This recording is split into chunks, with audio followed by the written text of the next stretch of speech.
ಆತ್ಮೀಯ H16 news ವೀಕ್ಷಕರೇ, ನಾನು ನಿಮ್ಮವ MI ಅಥವಾ ಮಲ್ಲಪ್ಪ ಜೋತಾವರ್. ಆತ್ಮೀಯರೇ, BDCC ಬ್ಯಾಂಕ್ ಬದಲಾಗಿ ನಿತ್ಯ ಯಾಕೆ ನಾ ಮಾತಾಡ್ತಾ ಇದ್ದೀನಪ್ಪ ಅಂತಂದ್ರೆ ಅದಕ್ಕೆ ಒಂದೇ ಕಾರಣ.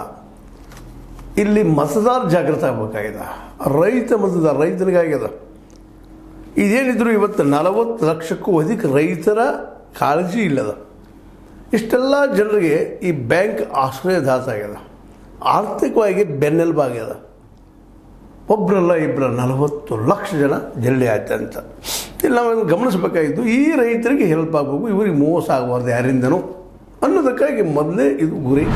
ಆ ದಿಶೆಯಲ್ಲೇ ಈ ಹೊರಟಂಥ ವಾತಾವರಣ ನೋಡಿದ್ರೆ ಮೋಸ್ಟ್ಲಿ ಇಲ್ಲಿ ರೈತ ಇನ್ನಷ್ಟು ಜಾಣರಾದ್ರೆ ತಮ್ಮನ್ನು ತಾವು ರಕ್ಷಣೆ ಮಾಡ್ಕೊಳ್ಳೋಕ್ಕೆ ಸಾಧ್ಯ ಇದೆ. ಯಾಕಂದರೆ ಈ ಎಲ್ಲ ಪ್ರತಿಷ್ಠೆಯ ಕುಟುಂಬಗಳು ಒಬ್ಬರಿಗಿಂತಲೂ ಒಬ್ಬರು ಕುಟುಂಬ ರಾಜಕಾರಣ ಬೆಳಗಾವದಲ್ಲೇ ಜಬರ್ದಸ್ತ್ ಅದ. ನಮ್ಮ ಕೈಲಿ ಉಳಿಬೇಕು ಅನ್ನೋದು ಎಲ್ಲರ ಅಭಿಪ್ರಾಯ. ಇಲ್ಲಿ ಯಾರಿಗೂ ಇವರು ಅಂತ ಹೇಳ್ತಾ ಇಲ್ಲ, ಎಲ್ಲರೂ ನಮ್ಮ ಕೈಲಿ ಉಳಿಬೇಕು ಆಡಳಿತ.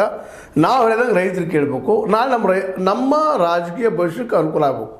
ಇವತ್ತು ನಡ್ಕೊಂಡು ಸೌದಿ ಅವರು ಇರುವಲ್ರು, ನಮ್ಮ ಬಾಲಚಂದ್ರ ಜಾರಕಿಹೊಳಿ ಇರುವಲ್ರು, ರಮೇಶ್ ಜಾರಕಿಹೊಳಿ ಇರುವಲ್ರು, ಪಟ್ಟಣವ್ರು ಇರಲಿ, ರಾಜು ಖಾಗೆ ಇರಲಿ, ಲಕ್ಷ್ಮೀ ಹೆಬ್ಬಾಳ್ಕರ್ ಇರಲಿ, ರಮೇಶ್ ಕತ್ತೆಯವರು ಇರಲಿ, ಅಣ್ಣಾ ಸಾಹೇಬ್ ಜೊಲ್ಲೆ ಅವರು ಇರಲಿ, ಎಲ್ಲರೂ ಇವೆಲ್ಲ ಪ್ರತಿಷ್ಠಿತ ಕುಟುಂಬಗಳನ್ನು ವಿಠಲ್ ಹಲಗೇಕರ್ ಅವರಾಯಿತು, ಮತ್ತು ಇನ್ನುಳಿದ್ರು ಎಲ್ಲರೂ AB ಪಾಟೀಲರಾಯಿತು. ಇದರಲ್ಲಿ ಯಾರು ಕಡಿಮೆ ಏನಪ್ಪ ಅಂತಂದ್ರೆ ಪ್ರತಿಷ್ಠಿತರು ಅಥವಾ ಜನರ ಕಾಳಜಿ ವಹಿಸುವಂಥವ್ರು ಅಥವಾ ಹೆಚ್ಚು ಯಾರು ಇಲ್ಲಿ ನಾವು ಕ್ಯಾಲ್ಕುಲೇಷನ್ ಮಾಡಲಿಕ್ಕೆ ಸಾಧ್ಯ ಇಲ್ಲ.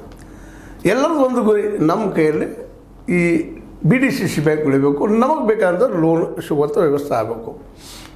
ಇಲ್ಲಿ ಇದನ್ನೆಲ್ಲ ನೋಡಿದ್ರೆ ಈ ಎರಡು ಮೋಟಿವ್ ಇದ್ದಾವೆ ಅಂತ ಅನ್ನಿಸ್ತದೆ.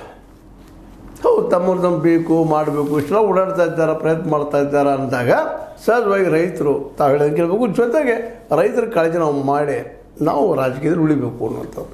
ಯಾಕಂದರೆ ಈ ದೇಶದಲ್ಲಿ ಮತದಾರ ಹೆಚ್ಚಿರೋದು ರೈತರು. BDCC ಅಂತ ಪೂರ್ತಿ ರೈತರದ್ದವರು. ಇಲ್ಲಿ ಅದನ್ನು ಇನ್ನೊಂದು ಮಾತನ್ನು ನಾವು ಗಮನಿಸಬೇಕಾಗಿದ್ದೀನಪ್ಪ ಅಂತ, ಪ್ರತಿಯೊಬ್ಬ ರೈತರು ಈ ವಿಷಯದಲ್ಲಿ, ಅದರಲ್ಲೂ ಈ ಒಂದು PKPSನಿಂದ ಆಯ್ಕೆಯಾಗಿ ಬರ್ತಿರುವಂಥ ಜನರಾಗಿರ್ಬೋದು, ರೈತರಾಗಿರ್ಬೋದು, ಅಥವಾ ಮತದಾರರಾಗಿರ್ಬೋದು, ಇನ್ನುಳಿದ ಮತದಾರರು ಆಗಿರ್ಬೋದು, ಈ ಸಹಕಾರ ಸಂಘ ಅದರ ನೆಲೆಗಟ್ಟಿನಲ್ಲೇ ಅವರೆಲ್ಲರೂ ಇವತ್ತು ತಮ್ಮ ಕೆಲಸವನ್ನು ಯಾರು ಮಾಡಿಕೊಡ್ತಾರೆ, ತಮಗೆ ಗೊಬ್ಬರವನ್ನು ಒದಗಿಸ್ಕೊಡುವಂಥವ್ರು ಯಾರಿದಾರ, ಸರಿಯಾದ ಸಮಯಕ್ಕೆ ಯಾರು ನಮಗೆ ಆರ್ಥಿಕವಾಗಿ ಸಹಾಯ ಮಾಡಿಸುವಂಥವ್ರು ಇದ್ದಾರೆ, ಯಾರು ನಿಜವಾಗಿ ಮಾಡಿಸ್ತಾರೆ, ಅಥವಾ ಯಾರ ಮನೆಗೆ ಹೋಗಿ ನಿಲ್ಲುವಂಥ ಅವಶ್ಯಕತೆ ಇಲ್ಲ. ರೈತರು ಇವತ್ತು ನಮಗೆ ನೀವು ಸಹಾಯ ಮಾಡಿಸ್ರಿ, ನೀವು ಮಾಡಿರಿ ಅನ್ನೋದು ಈಗಾಗಲೇ ಸಾಕಷ್ಟು ಆಗಿದಾವೆ. ಈಗಾಗಲೇ ಇಲ್ಲ ಹೊಂದಾಣಿಕೆ ರಾಜಕಾರಣದ ಬಗ್ಗೆ ನೀವು ನೋಡಿದ್ರಿ ಇಲ್ಲಿವರೆಗೆ ಅವ್ರದೊಳಗೆ ಹೊಂದಾಣಿಕೆ ಮಾಡ್ಕೊಳ್ಳೋದು ಅಡ್ಜಸ್ಟ್ಮೆಂಟ್ ಪೊಲಿಟಿಕ್ಸ್. ಹೀಗಾಗಿ ಇದು ಅಡ್ಜಸ್ಟ್ಮೆಂಟ್ ಪೊಲಿಟಿಕ್ಸ್ ನೋಡೋದಕ್ಕೆ ಸರ್ ಚಂದ ಅನ್ನಿಸ್ತದೆ. ನಾವು ಹೊಂದಾಣಿಕೆ ಆಗಿದ್ರೆ ಜಗಳ ಇಲ್ಲ ಇಲ್ಲೈತೆ. ಆದರೆ ಅವ್ರವ್ರ ಪ್ರಭಾವ ಇದ್ದೇ ಇರ್ತದೆ. ಯಾರು ಹೊಂದಾಣಿಕೆ ಯಾರು ಮಾಡ್ಕೊಳ್ಳೋರು ರೈತರ ಪರವಾಗಿ?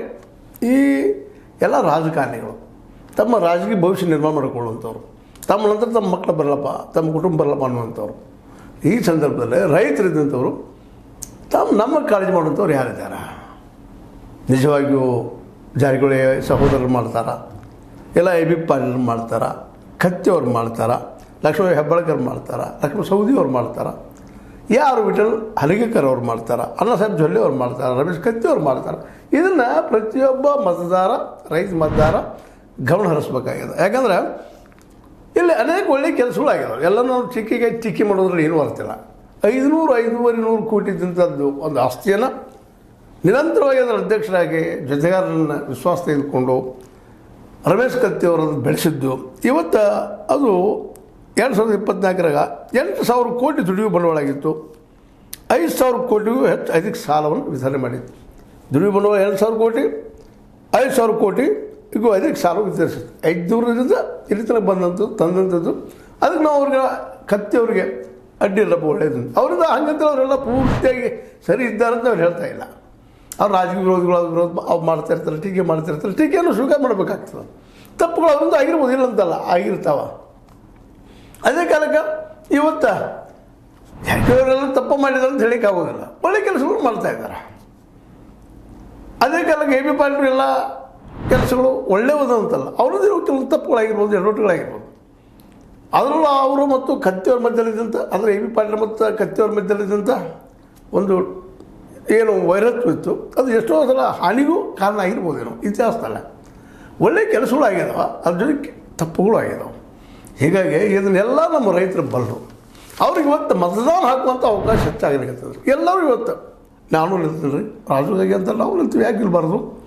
ಪಟ್ಟಣ ಅವರು ಇವತ್ತು ಹೇಳ್ತಾ ಇದ್ದಾರೆ, ನಾನು ಯಾಕೆ ಇಲ್ಬಾರ್ದು? ತಮ್ಮ ಬೇಕಂತ ನಿಲ್ಲಿಸ್ತಿದ್ರು, ಆರಿಸ್ಕೊಂಡ್ಬರ್ತಿದ್ರು, ಅವ್ರ ಕಡೆ ನಮ್ಮ ಕೆಲಸ ಮಾಡಿಸ್ಕೊಳ್ತಿದ್ರು, ಇದು ನಡೀತಾ ಇತ್ತು. ಇವತ್ತು ಲಾಭದ ಒಂದು ಬ್ಯಾಂಕ್ ಆಗ್ಯದ, ನಿಶ್ಚಿತವಾಗಿ ಅದು ಖುಷಿ ಪಡೋ ವಿಷಯ. 500ರಿಂದ ಇವತ್ತು 8,000 ಕೋಟಿಗಳವರೆಗೆ ಬೆಳೆಸಿ ಇಳಿಸಿದ್ದು ಸಣ್ಣ ಸಾಧನೆ ಅಲ್ಲ. ಕತ್ತಿಯವ್ರನ್ನ ಒಪ್ಕೊಳ್ಬೇಕು. ಅದಕ್ಕೆಲ್ಲ ಅವ್ರಿಂದ ತಪ್ಪಾಗಿದ್ರೆ ಅದು ನಾವು ಸ್ವೀಕಾರ ಮಾಡಬೇಕಾಗ್ಯದ.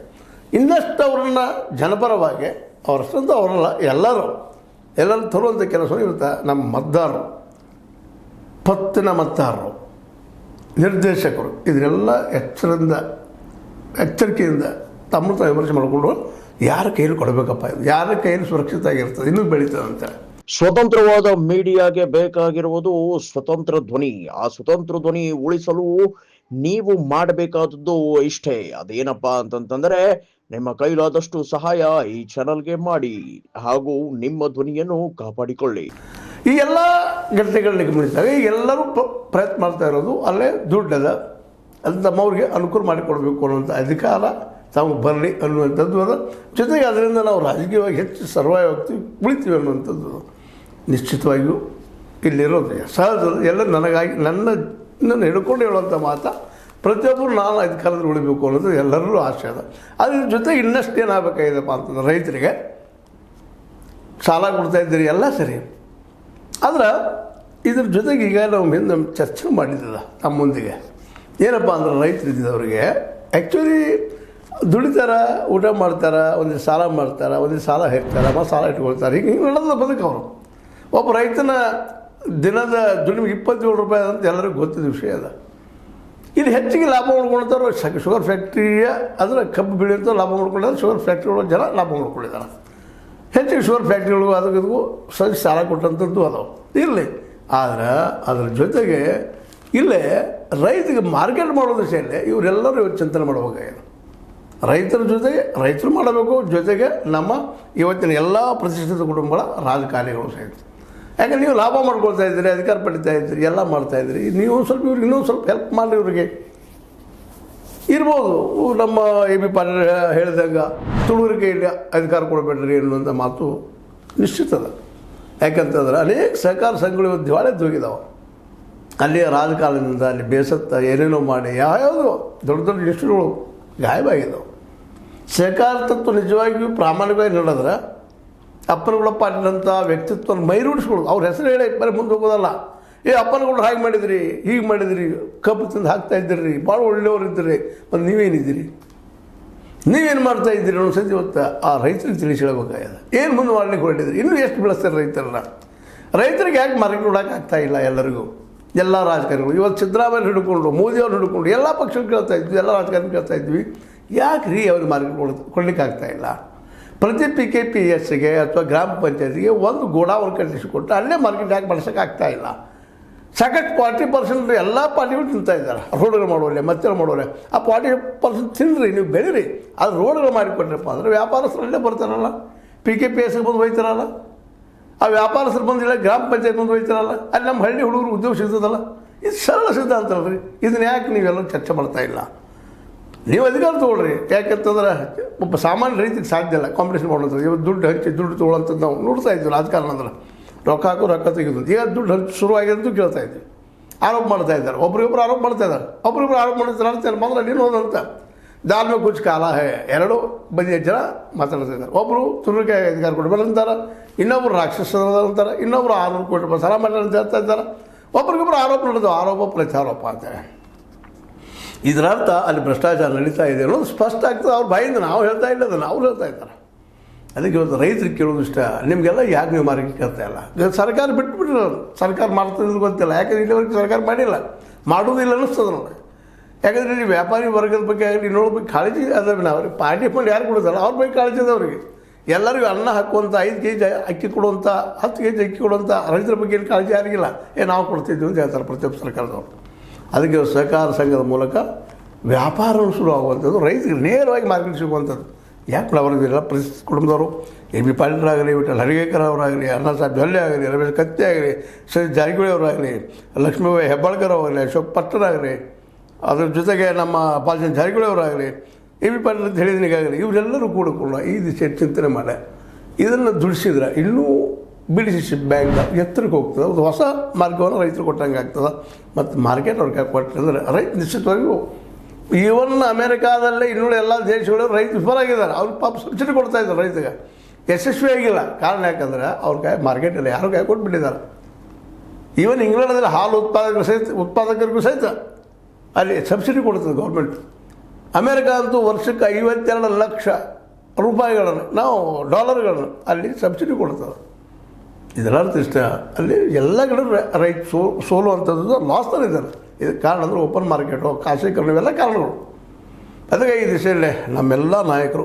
ಚಿಂತನೆ ಮಾಡಿ ಮಾರ್ಕೆಟಿಂಗ್ ವಿಷಯದಲ್ಲಿ ಎಲ್ಲರೂ ಏನಾದರೂ ಮಾಡಲಿ ನಮ್ಮ ಈ ಪ್ರತಿಷ್ಠಿತ ಕುಟುಂಬ ರಾಜಕಾರಣಿಗಳು ಅಂತ ಹೇಳ್ತಾ ಇವರಲ್ಲೆಲ್ಲ ಶಕ್ತಿ ನಿಶ್ಚಿತವಾಗಿ ಮನಸ್ಸು ಮಾಡೋಕ್ಕೆ ಸಾಧ್ಯ ಅದ ಶುಗರ್ ಫ್ಯಾಕ್ಟ್ರಿಗಳಿದ್ದಾವೆ ಎಲ್ಲ ಇದ್ದಾವೆ ಪಾಪ ರೈತರಿಗೆ ನೇರವಾಗಿ ಅವನು ಪೇಮೆಂಟ್ ಅವ್ರು ಸಿಗುವಂಥದ್ದು ಬೆಳೆಗೆ ಬೆಲೆ ಬರುವಂಥದ್ದು ಸಪೋರ್ಟಿಂಗ್ ಪ್ರೈಸ್ ಅಂತ ನಾವು ಕರಿತೀವಿ ಅದು ಕಾನೂನು ಮಾಡೋಕ್ಕಿದ್ರು ಅದನ್ನು ಅನುಷ್ಠಾನ ಅಂತಂದ್ರೆ ಕೇಳೋದು ಬಂದಾಗಿಬಿಡ್ತದೆ ಅಲ್ವಾ ಏನು ಅನಿಸ್ತದೆ ನಿಮಗೆಲ್ಲ ಇದು ಮಾಡಿರಿ ಗೆಲ್ರಿ ರೈತನ ಉಳಿಸ್ರಿ ಬೆಳೆಸ್ರಿ ಅಂತ ಮಾತ್ರ ಹೇಳ್ತಾ ಬಿ ಡಿ ಸಿ ಸಿ ಬ್ಯಾಂಕ್ನಲ್ಲಿ ಅಂಥ ಶಕ್ತಿ ಅದ ಯಾಕಂದರೆ ಅದು ಆ ರೀತಿ ಬೆಳೆದು ನಿಂತದ ಅಂತ ಹೇಳ್ತಾ ಇದು ನಿಮ್ಮ ಲೈಕ್ ಆಗಿರ್ಬೋದು ಲೈಕ್ ಮಾಡಿ ಶೇರ್ ಮಾಡಿ ಕಮೆಂಟ್ ಮಾಡಿ ಜೊತೆಗೆ ಸಬ್ಸ್ಕ್ರೈಬ್ ತಿಳಿಸ್ಬೇಡ್ರಿ H16 ನ್ಯೂಸ್ ಹೇಳ್ತಾ ದೇಶ ಸತ್ಯದ ಕೈಗಳಲ್ಲಿ ವಂದನೆಗಳು.